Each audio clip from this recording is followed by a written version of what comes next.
मैं डॉक्टर आलोक, पेट हॉस्पिटल आम्रपाली राव से। आजकल कोरोना की बीमारी चल रही है और इसका बहुत बड़े स्तर पर वैक्सीनेशन भी हो रहा है। सबसे पहले हमें समझने वाली ज़रूरत है कि कोरोना के इन्फेक्शन से हमारे शरीर में क्या क्या हो सकता है।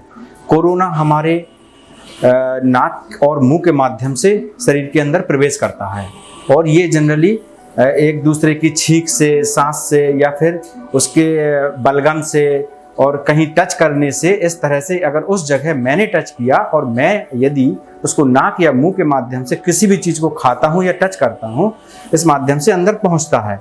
कोरोना का वायरस अंदर पहुंचने के बाद अपना मल्टीप्लिकेशन करता है और शरीर में अपनी ग्रोथ बढ़ाता है, जिससे सबसे पहले हमारे फेफड़ों में इन्फेक्शन होता है। जिस तरह से निमोनिया होता है, ये निमोनिया ग्रुप के वायरस के जैसा ही है और इससे हमारे लंग्स की सांस लेने की क्षमता घटने लगती है और खांसी, जुखाम, कफ इत्यादि के साथ साथ बुखार आना शुरू हो जाता है।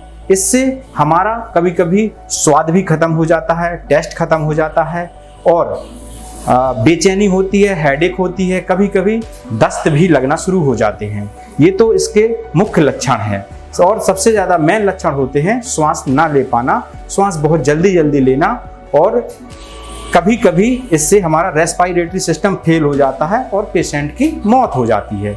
इस तरह से कोरोना से ये गंभीर बीमारियां होती हैं।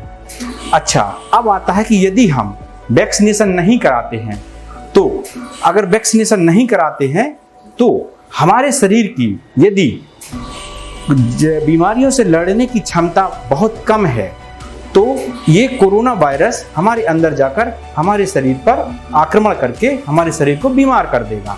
और यदि जैसे कि हमें ब्लड प्रेशर, शुगर, थायराइड और अन्य बीमारियां हैं, इन बीमारियों से हमारा शरीर पहले से ही बहुत कमज़ोर होता है, जिस कारण से कमज़ोर शरीर पर यदि कोई बाहरी आक्रमण करता है या बाहरी बैक्टीरिया वायरस आक्रमण करते हैं तो इससे हमारा शरीर और जल्दी कमज़ोर हो जाता है और अंत में उसकी डेथ हो सकती है। इसलिए हमें वैक्सीनेशन कराना बहुत आवश्यक है।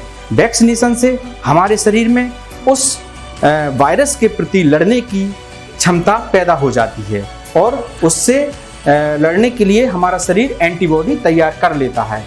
तो अगर कहीं कभी भी बाहर से घूमने में, जाने में, लोगों से मिलने में यदि वो वायरस हमारे शरीर के अंदर पहुंचता है तो हमारा शरीर पहले से ही उसके लिए तैयार रहता है और उस वायरस के आक्रमण को कमज़ोर कर देता है और फिर हमारे बीमार होने की क्षमता बिल्कुल कम हो जाती है।